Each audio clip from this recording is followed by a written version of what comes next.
ఓం నమ శివాయ. అందరికీ నమస్కారం అండి. ఫిబ్రవరి 15న మహాశివరాత్రి రోజున ఆడవారు ఈ రంగు దుస్తువులను వేసుకుంటే చాలు మీ యొక్క భర్త ఆయుష్ అనేది పెరుగుతుంది, దీర్ఘ సుమంగళి యోగము అనేది మీకు సిద్ధిస్తుంది.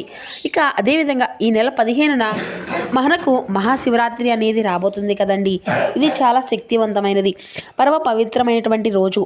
ఈ రోజున శివుడు లింగ రూపంలోకి ఉద్భవించాడు అని, ఈ రోజున శివపార్వతుల యొక్క కళ్యాణం కూడా జరిగింది అని పురాణాల్లో చెప్పబడుతుంది. అయితే ఈ యొక్క మహాశివరాత్రి రోజున స్త్రీలు మర్చిపోకుండా ఈ రంగు చీరను కట్టుకుంటే చాలు ఆ పరమేశ్వరుని యొక్క అనుగ్రహం అనేది తప్పకుండా లభిస్తుంది. మీకు ఉన్నటువంటి సమస్యలు అన్నిటినీ కూడా ఆ యొక్క పరమశివుడే తొలగిస్తారు. మీరు పట్టిందల్లా బంగారమే అవుతుంది. మీ యొక్క జీవితంలో ఊహించని అద్భుతం కలగబోతుంది. అయితే ఇక వీడియో స్టార్ట్ చేసే ముందుకు అందరికీ ఒక చిన్న రిక్వెస్ట్ ఫ్రెండ్స్, మా వీడియోని చివరి వరకు చూసేటువంటి ప్రయత్నం చేయండి.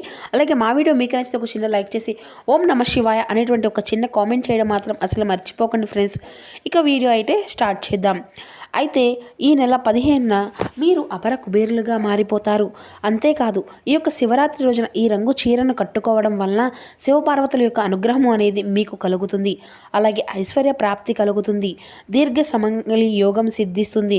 మీ యొక్క జీవితంలో ఊహించినటువంటి అద్భుతాన్ని కూడా మీరు చూడబోతున్నారు.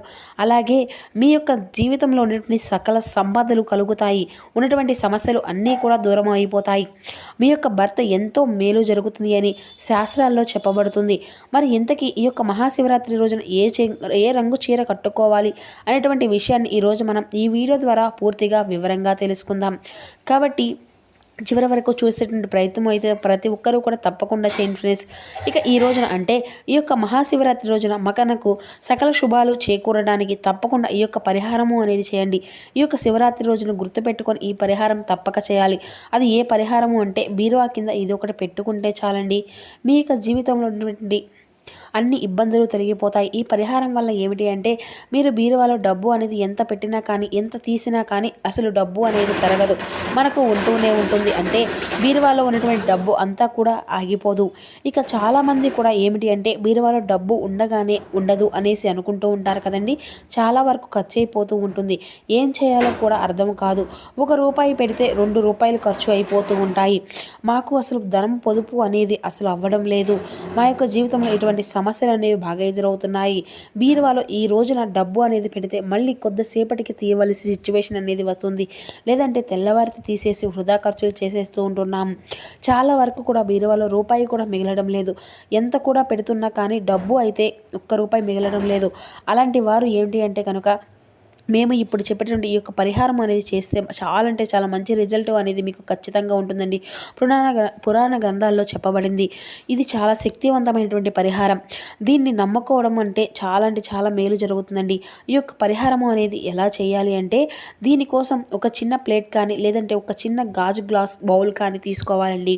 అలా తీసుకున్న తర్వాత అందులో గుప్పెడంత ఉప్పుని వేసి దానిపైన కొంచెం పసుపు కుంకుమలు వేసుకోవాలండి. ఎందుకంటే ఉప్పు లక్ష్మీదేవి స్వరూపంగా మనం భావించుకుంటాం కదండి. ఉప్పు వేస్తేనే అది పవిత్రంగా మారుతాయి. అలాగే ఒక స్పూన్ ఆవాలు కూడా వేసి ₹1 బిళ్ళను పెట్టుకొని ఆ బౌల్ని మీరు బీరువా కింద పెట్టుకోండి. అలా పెట్టేటప్పుడు మీ యొక్క మనస్ఫూర్తిగా సంకల్పం అనేది చెప్పుకోండి. అంటే మా యొక్క బీరువాలో ఎప్పుడు పెట్టినా కానీ డబ్బు అనేది కనిపిస్తూనే ఉండాలి, వృధా ఖర్చులు తగ్గాలి, బీరువాలో పెట్టినటువంటి డబ్బు అలాగే ఉండాలి అని చక్కగా మీ యొక్క సంకల్పము అనేది మనసారా చెప్పుకోండి. దీనివల్ల మీరు మీ యొక్క ఇష్ట దైవాన్ని కానీ లేదంటే పరమశివుణ్ణి కానీ చక్కగా నమ్ముకొని ఓం నమ శివాయ అనుకుంటూ మీరైతే ఆ యొక్క బౌల్ని బీరువా కింద పెట్టుకోండి.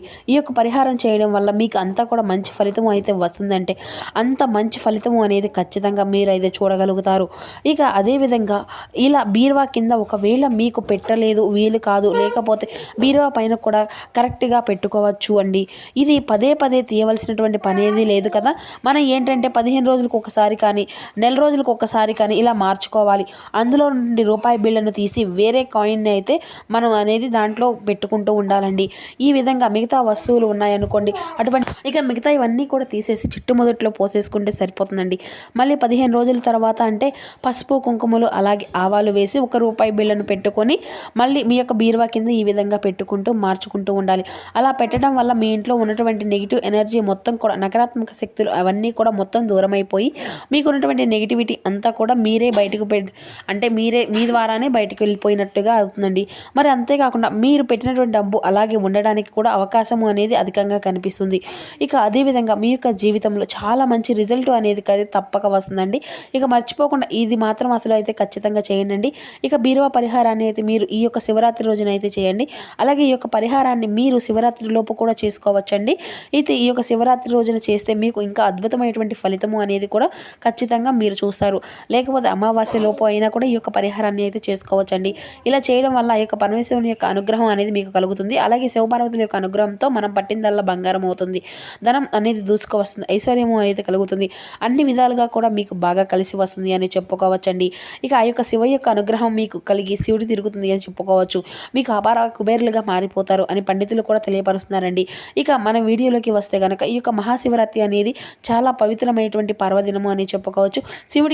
శివుడు అభిషేక ప్రియుడు మాత్రమే కాదండి, అత్యంత బోళ స్వరూపుడుగా కూడా మనం అయితే చాలా విధాలుగా కూడా చెప్పుకుంటాం కదండి. కాబట్టి ఈ 2026 సంవత్సరం ఫిబ్రవరి 15 వచ్చేటువంటి ఈ యొక్క మహాశివరాత్రి రోజున స్త్రీలు కొన్ని ప్రత్యేకమైనటువంటి రంగులను ధరిస్తూ ఉంచడం వల్ల ఆధ్యాత్మిక ప్రశాంతతతో పాటుగా ఆ యొక్క స్వామి యొక్క అనుగ్రహం కూడా కలుగుతుంది అని వేద పండితులు అయితే తెలియపరుస్తున్నారండి. ఈ రోజున ఆడవారు తెలుపు రంగు లేదంటే పసుపు రంగు లేదంటే ఆకుపచ్చ రంగు లేదంటే నారింజ రంగులో ఉండేటువంటి చీరను కట్టుకొని పూజ చేసిన తర్వాత దేవాలయానికి వెళ్ళినా కూడా ఆ యొక్క పరమశివుని పార్వతీ పరమేశ్వరుల అనుగ్రహం అనేది తప్పకుండా కలుగుతుందండి. తెలుపు రంగు పవిత్రతకు శాంతికి నిదర్శనం. శివునికి అత్యంత ప్రీతికరమైనటువంటి రంగు ఇది. మనసును ప్రశాంతంగా ఉంచుకోవడానికి తెలుపు రంగు దుస్తులను ధరించడం ఉత్తమం. ఇక పసుపు రంగు మంగళకరమైనది. ఇది సానుకూల శక్తిని అంటే పాజిటివ్ ఎనర్జీని అయితే పెంచుతుంది. పూజలకు వ్రతాలకు ఇటువంటి సమయాల్లో కూడా ఈ యొక్క పసుపు రంగు దుస్తులను ధరించడం ఎంతో సంప్రదాయంగా మన తెలుగువారు అయితే ఎప్పుడూ కూడా సంప్రదాయంగా పాటిస్తూ ఉంటారు. అలాగే ఆ యొక్క పరమశివుడు ప్రకృతి పీడు. ఆకుపచ్చ రంగు ప్రకృతికి చిహ్నం కదండి. సౌభాగ్యాన్ని కోరుకునేటువంటి స్త్రీలు ఆకుపచ్చ రంగు దుస్తులను ధరించడం కూడా ఎంతో శుభప్రదంగా పరిగణించబడుతుంది. ఇక అదేవిధంగా చివరిగా నారింజ రంగు. ఈ రంగు ఆధ్యాత్మికతకు వైరాగ్యానికి సంకేతాలు. శివారాధనతో ఈ రంగు దుస్తులను ధరించడం వల్ల కూడా మీకు ఏకాగ్రత అనేది పెరుగుతుంది. దుస్తుల రంగు ఏరైనప్పటికీ కూడా అవి అంతా కూడా ఉనికికి మరియు శుభ్రంగా ఉండడం కూడా చాలా ముఖ్యం కదండి. ఇక అదేవిధంగా మేము చెప్పిన విధంగా ఈ యొక్క రంగులను ధరించడం వల్ల కూడా మీ యొక్క సమస్యలు అన్నీ కూడా తొలగిపోతాయి. పరమేశ్వరుని యొక్క అనుగ్రహం అనేది లభిస్తుంది. అష్టైశ్వర్యాలు సిద్ధిస్తాయి. దీర్ఘ సుమంగళి యోగం సిద్ధిస్తుంది. మీ యొక్క భర్తకు నిండు నూరేళ్ళ ఆయుష్ అనేది పెరుగుతుంది. చీర అనేది కాదండి, డ్రెస్సులు వేసుకునేటువంటి వారు కూడా ఈ రంగు డ్రెస్సులు ఉండేటువంటి దుస్తులను అయితే వేసుకునేటువంటి ప్రయత్నం అయితే ఖచ్చితంగా చేయండి. ఇక కేవలం ఆడవారు మాత్రమే కాదండి, మగవారు పిల్లలు అందరూ కూడా ఈ రంగు దుస్తులు ఉండేటువంటి దుస్తులను ధరించాలి. కనుక ఈ యొక్క మహాశివరాత్రి రోజున చక్కగా ఉదయాన్నే నిద్రలేచి స్నానం చేసుకొని అంతా కూడా మేము చెప్పినటువంటి ఈ రంగుల్లో ఉండేటువంటి దుస్తులను ధరించడానికైతే ప్రయత్నించండి. ఇక అలాగే ఈ రోజున ప్రత్యేకించి ఎల్లో అండ్ గ్రీన్ కలర్లో ఉండేటువంటి రంగు కలయికలో ఉండేటువంటి చీరలను కూడా ధరించవచ్చండి. ఇటువంటి దుస్తులను ధరించినా కూడా ఆ యొక్క శివపార్వతుల యొక్క అనుగ్రహం అనేది తప్పకుండా కలుగుతుంది. దీర్ఘ సుమంగళి యోగం సిద్ధిస్తుంది. అలాగే వైట్ కలర్ గోల్డ్ కలర్ ఉండేటువంటి చీరలను కూడా ధరించుకోవచ్చండి. ఇక ఈ యొక్క శివరాత్రి రోజున ఎట్టి పరిస్థితుల్లోనూ కూడా బ్లూ కలర్ బ్లాక్ కలర్ ఉండేటువంటి దుస్తులను అయితే అసలు ధరించకండి. లేనటువంటి కష్టాలను అయితే అనుభవించవలసి వస్తుంది. ఇక అదేవిధంగా శివ పూజలో లేదంటే శుభకార్యాల్లోనైనా సాధారణంగా నలుపు రంగు దుస్తులను అయితే అసలు ధరించకూడదని పెద్దలు కూడా చెప్తుంటారు కదండి. ఇది ప్రతికూలతకు చిహ్నంగా భావిస్తూ ఉంటారు. కనుక ఈ యొక్క మహాశివరాత్రి రోజున మీ ఇంట్లో వారందరూ కూడా ప్రతి ఒక్కరు పిల్లలు పెద్దలు అందరూ కూడా ఖచ్చితంగా తెలుపు ఆకుపచ్చ పసుపు రంగుల్లో ఉండేటువంటి దుస్తులను మీ యొక్క కుటుంబంలోని వారందరూ కూడా ధరించండి. అలాగే ఈ యొక్క దుస్తులను ధరించి మీకు దగ్గరలో ఉన్నటువంటి శివాలయానికి వెళ్ళండి. పరమేశ్వరుని యొక్క అనుగ్రహం అనేది తప్పకుండా మీకు కలుగుతుందండి. భక్తి శ్రద్ధలతో ఆ యొక్క శివయ్యని ఆ యొక్క పరమశివునిపై మనసు అనేది లగ్నం చేసి మీరు నియమ నిష్టలతో స్వామివారిని పూజించండి. కాబట్టి ఈ రోజున ఈ యొక్క మహాశివరాత్రి రోజున మేము చెప్పినటువంటి రంగుల్లో ఉండేటువంటి దుస్తులు వేసుకుంటే పరమేశ్వరుని యొక్క అనుగ్రహం అనేది మీకు తప్పకుండా కలుగుతుందండి. ఇక అదేవిధంగా మీ యొక్క జీవితంలో ఉండేటువంటి సమస్యలు అన్నీ కూడా దూరం అవుతాయి. సో చూసారు కదా ఫ్రెండ్స్, ఈ వీడియో మీకు నచ్చితే ఒక చిన్న లైక్ చేసి మీకు తెలిసినటువంటి మరికొందరు ఫ్రెండ్స్కి షేర్ చేయడానికి అయితే ప్రయత్నించండి. Thank you for watching. Please support my channel.